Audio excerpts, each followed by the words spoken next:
समझ नहीं आ रहा अपने सैलरी इंक्रीमेंट का क्या करूं। बेटा इतना क्या सोच रहा है? अपने म्यूचुअल फंड्स के एसआईपी का टॉप अप करा ले। This is the right time. क्या? समझ में नहीं आया। बेटा इतना क्या सोच रहा है? अपने म्यूचुअल फंड्स का एसआईपी टॉपअप करा ले। This is the right time. अब समझा।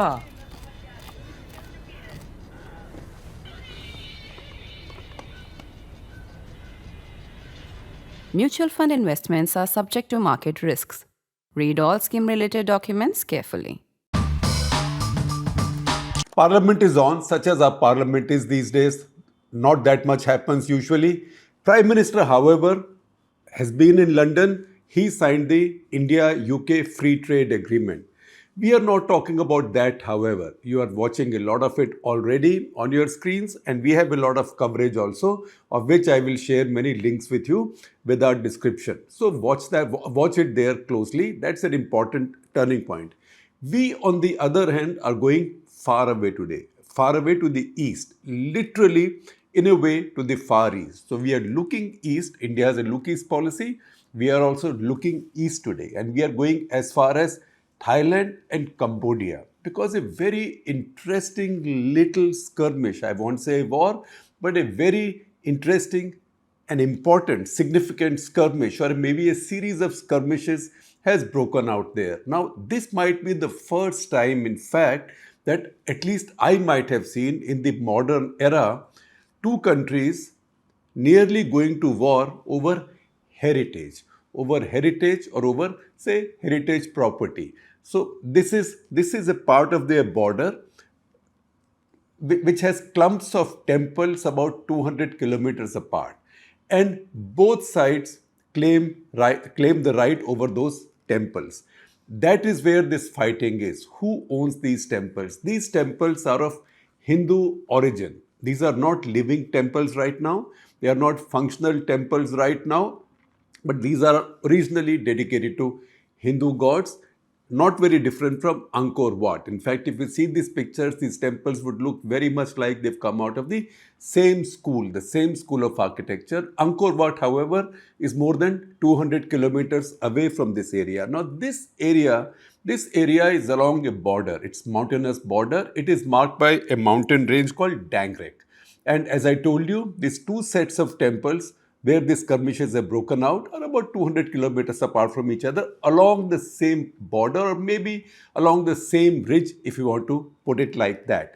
Dangrek mountain is not that high. Mountains are not very high in those areas. Say where the main temple, Priya Vihar, which was a temple built probably, most likely in 9th century, so more than 1100 years old, that is situated on a spur on this ridge, which is about 1800 feet. And that's how this mountain range goes. However, there is a problem there. The problem is that these are also colonial borders. Wherever you have colonial borders, you have problems. India and Pakistan, India and China, Pakistan and Afghanistan, and similarly in the Middle East, because big powers who colonized various countries, they drew borders arbitrarily and they left a lot of things vague. Why? Not deliberately to leave trouble behind, but because they did not have a stake, and they thought, if I am leaving, what stake do I have? Similarly, the Cambodian border with Thailand was marked by the French. Cambodia was a French colony. It was a French colony. There is a complex history in which we will not go. We will only tell you what happened, say, 1960s, 70s onwards.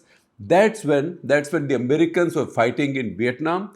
They were fighting in Vietnam, and as they were carrying out carpet bombings, when they got really desperate in the later phases of the war in Vietnam, when they thought the Vietnamese were not giving in, they launched these massive carpet bombing operations using B-52s. You've seen those pictures of those streams of bombs falling down.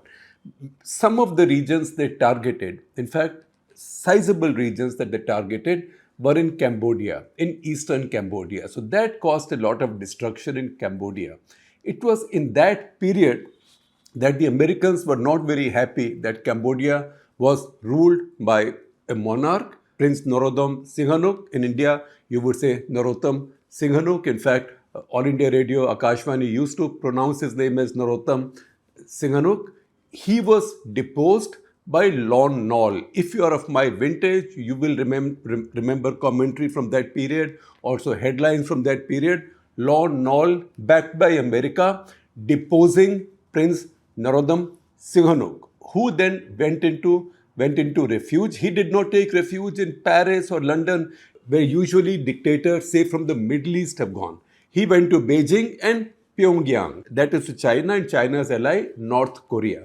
As he left, Lon Nol himself came under pressure because Lon Nol was an American stooge. So the communist forces, which were very strong on the ground and then inspired and aided by the Chinese and the Vietnamese, they raised a force of their own, a political force called Khmer Rouge. Khmer is the name of the race that lives in Cambodia. It's a Khmer Republic, almost 99%, one ethnicity Khmer, of which about 97% are Buddhists. In fact, they follow Theravada Buddhism as much as people of Thailand. About 95% follow Theravada Buddhism. So there is no religious dispute between the two. However, Khmer Rouge took over. They were the most extreme kind of communists. So extreme that they abolished currency, they abolished urban living. They said everybody must produce and eat. They abolished education, right? And if you were not useful to them, they routinely went out, arbitrarily killed people. Now, you've seen those pictures, those movies about the killings of Pol Pot. Pol Pot was the leader. He also renamed the country Cambodia. About 2 million people were killed. A population so small, even today, the population of Cambodia is about 17 million. So you can imagine what it was like in the mid-70s when Pol Pot ruled between 1974 and 1979, and nearly 2 million people were killed. This was an enormous massacre. And then finally, a UN-mandated peace came in. A UN-mandated election took place, after which Prince Narodam Singhanuk returned as a kind of titular ruler to head a constitutional monarchy. Elections were held, and then another strongman rose. This is an elected strongman. That is Hun Sen. Hun Sen, who's today the president.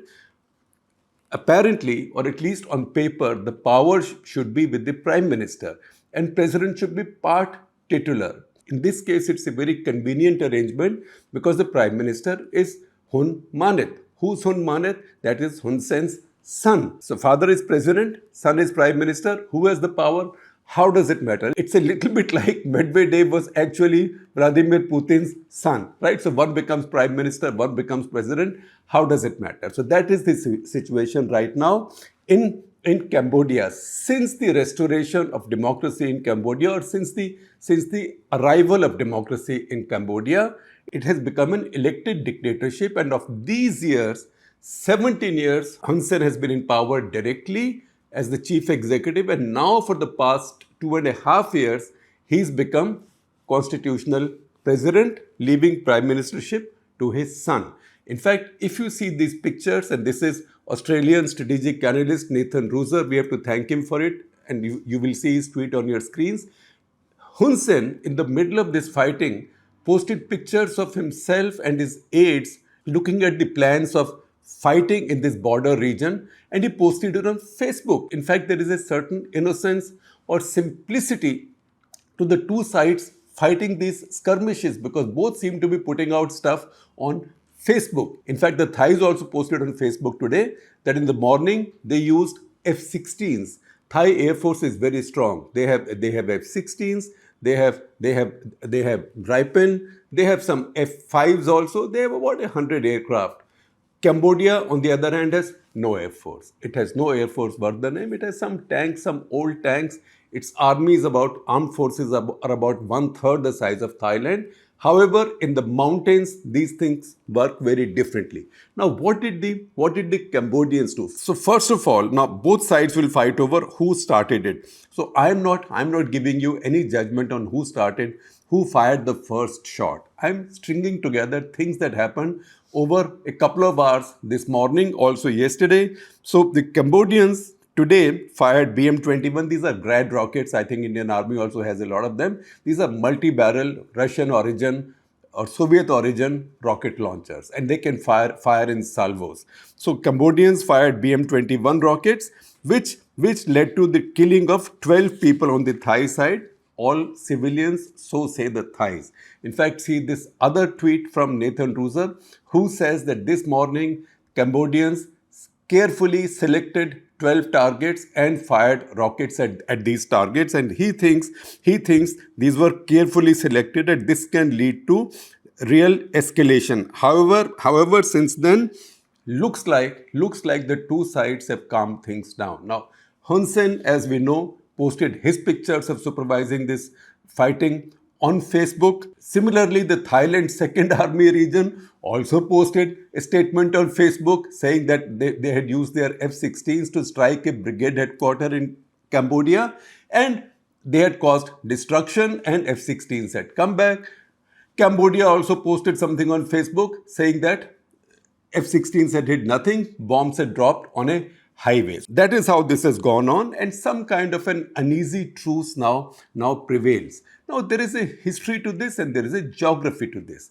And I told you earlier that the problem arose because the French left this region with uncertain borders. Because you just draw a border with a thick-nibbed pen. We know what's happened around India. What's drawn in a thick pen, as in high resolution, as technologies improve, as access improves, the thickness of the pen can be 10 kilometers this side or 20 kilometers that side, and so on and so forth. So something like that was done by the French in Cambodia in 1907. In that division, a very important temple, that's the most important temple in this area. In fact, I would say it's the most important temple in Cambodia after Angkor Wat. A very important temple called Priya Vihar Temple. I know in India we'll tend to pronounce it as Vihar, but it's spelled Vihar. Let's go with the local pronunciation. So Priya, P-R-E-A-H, Vihar, V-I-H-E-A-R, temple. Now this is a temple that the Thais call Khao Phra Vihan. Thais also have a name for it. It was a temple dedicated to Lord Shiva in the Dangrek Mountains, which I told you forms the border between the two countries. Now the French map of 1907 gave the temple to Cambodia but left the general area a little bit vague. This led to a dispute with Thais also claiming this temple. Both sides had much tension. Finally, the International Court of Justice ruled in 1962 and gave this temple to Cambodia. However, problem remained for an enclave of land between the temple and between the Thai territory. Now this area, if you see, you will see it on your screens also. This looks like a lot of area, but it's not. It's only 4.6 square kilometers. It isn't that much area, but this is around the temple. So this is very important area. This is the area which both sides claim, and that is the disputed area in this place. The ICJ gave the temple to Cambodia, but left this area, the ownership of this area, indeterminate. So nobody knows who it belongs to. You know, in strategic studies, in strategic analysis, there is a concept. And that concept is good fences make good neighbors. So if two neighbors have good fences between them, both of them will be comforted that the other guy will behave. I have a strong fence. Similarly, clean borders make for good neighbors. It's when you have not clean borders, cluttered borders, that problems arise. That's why it's such a blessing that India and Bangladesh have both settled their borders fully. Land borders, enclaves, also maritime borders. That's a big blessing for both India and Bangladesh in our very cluttered region by way of the delineation of our borders. Thailand and Cambodia have inherited this problem. Now, this problem has led to disputes every now and then. In recent times or in the modern era, in fact, the Thai-Cambodian wars, if you really go back in history, then this is like a conflict between two empires based on two distinct races. The Cambodian Empire based on the Khmer race and the Thai Empire based on the Siamese race. Both had their kings and rulers. All of them over the centuries had names that were very Hindu sounding. So you know who had the greatest cultural influence there. It was the Hindu influence, which in the course of time became Buddhist influence. That's the reason you see these temples also with both. These temples bring in the elements of both Hinduism and also Buddhism. Now in 1993, while the two countries contested ownership over these temples, because it's not just these temples. In fact, if you go 200 kilometers away from Priya Vihar temple, while Priya Vihar has been resolved because ICJ had given it to Cambodia, and this territory 4.6 kilometers in front of it from Cambodian side is disputed, the ownership of which is not clear between the two. There are also another 4 temples. There is a string of 4 temples where again there is a dispute between Thailand and Cambodia has asked ICJ to settle that question also. The fighting this week has been around one of those temples, and that temple is Prasat Ta Mueang Thom. That is the Thai name. That is also 11th or 12th century temple. Translated literally, and I don't know exactly how does it work. Translated literally from Google, it is Great Temple of Grandfather Chicken. It was also a Shiva temple. Cambodia says it falls in their order Mien Chi province, and Thailand says it is in their Surin province. Then the second temple there is Prasat Ta Mueang Tok, also in the same complex, claimed by both sides. Fighting, however, has been over the first one, Prasat Ta Mueang Thom. Now, I did not say lightly that this must be the first time we have seen two sovereign countries fighting over heritage. Now, once again, try and understand how heritage and nationalism are connected, how deeply heritage sits in nationalism. This nationalism, this competitive nationalism became even stronger after Angkor Wat got the UNESCO World Heritage Site status in 1992. And since then, temples that looked a little bit like that on the border of the two countries, they became contentious. The ownership of those temples became contentious. So much so that in mid-July this year, Cambodia accused Thailand of trying to build a modern replica of Angkor Wat. So Cambodian Minister of Culture and Fine Arts, Phoyung Sakona, he said that the Thais should not have started building this temple without consultation with the Cambodians. The Thai side, of course, said that heritage property doesn't mean there's copyright on heritage property. They didn't quite say that you can build a replica, where is the problem? But they said, we are not building a replica. What we are building, and this is a temple called Shekhar Nakhon, which literally is translated as Lion City. Remember Angkor Wat? At the entrance of Angkor Wat, you see lions guarding it, right? So this is also called, Shekhar Nakhon. Singha obviously for lion. So Lion City. The head of the Thai cultural delegation at these talks, Sehasak Phongkethiu, he said that, look, there was no question of stealing any design or making a replica. This is based on the larger basic Buddhist architecture style, and this has drawn inspiration from many Buddhist designs. There is also a story in Thailand that this is based on a Thai monk's dream, etc., etc. However, this tension continues. Now, what's happened here? I told you this whole business of how sometimes this looks like a war between two really innocent sets of people. Now, I told you these rival forces putting their stuff on Facebook, including pictures. Those pictures, in fact, after Hun Sen posted on Facebook, he deleted that post within a couple of minutes. But the rest of the world that was watching this situation, they had taken screenshots. So these pictures are available with everybody. In fact, this mess had got complicated on June 23. There was a time when tension was going up, and some Thai soldiers had got wounded in some mine blasts in the same border area. Now, Thailand accused Cambodia of deliberately planting these mines. Now, Cambodia said these were old mines and Thai soldiers had stepped on them. Those things happen. People still step on Second World War mines. Now, Thai army was very, very angry over this, and they were threatening to take action on the Cambodians.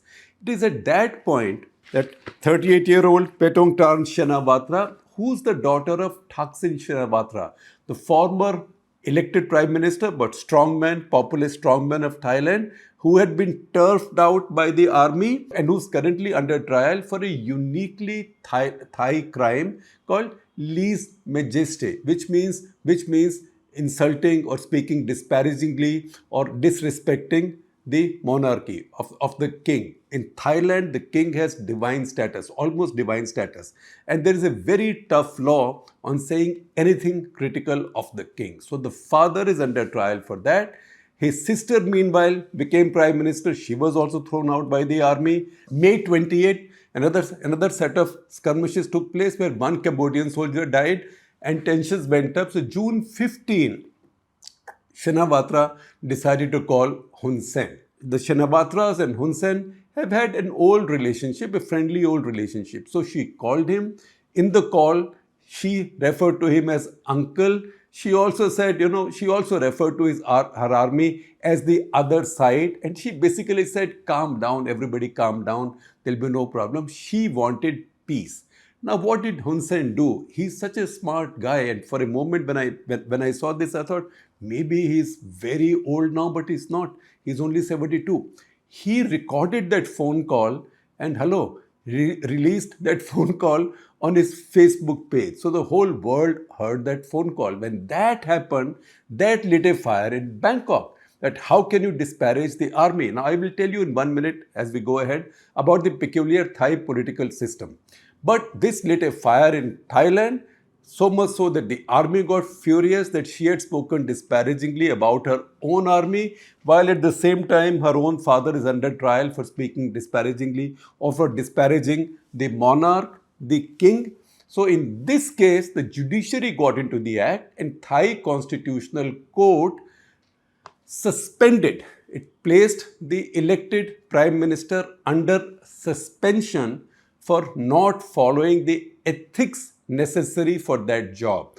This is how much commotion what looks like this little border problem has caused in that region, that a strong country like Thailand, which has per capita income GDP about 3 times, in fact almost exactly 3 times of Cambodia, population about 4 times, more than 4 times that of Cambodia, that has lost its prime minister, and that is rooted in the peculiar politics of Thailand. In fact, after the last coup in Thailand, we had done a full episode of Clutter, of which I'll share a link with you. That explains Thai politics in somewhat more detail for you. But basically what happens in Thailand is that in some ways it's like Pakistan. It's like Pakistan in the sense that that the army has powers that transcend all elected leaders.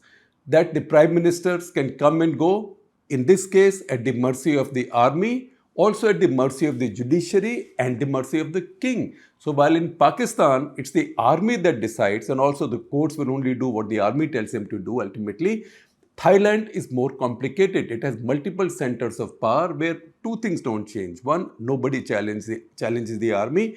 Every coup that takes place in Pakistan goes through just like that. It's like a picnic, and then there is no democracy. Some election takes place, a government comes into power, and the monarch, his powers or at least his stature or his status never goes away. So if you make a comparison between Pakistan and Thailand, there are many similarities. There are also many differences. Thai people, for example, invested in their people, in their social indicators a long time back. So they have excellent social indicators, fantastic human development indices, health, literacy, etc.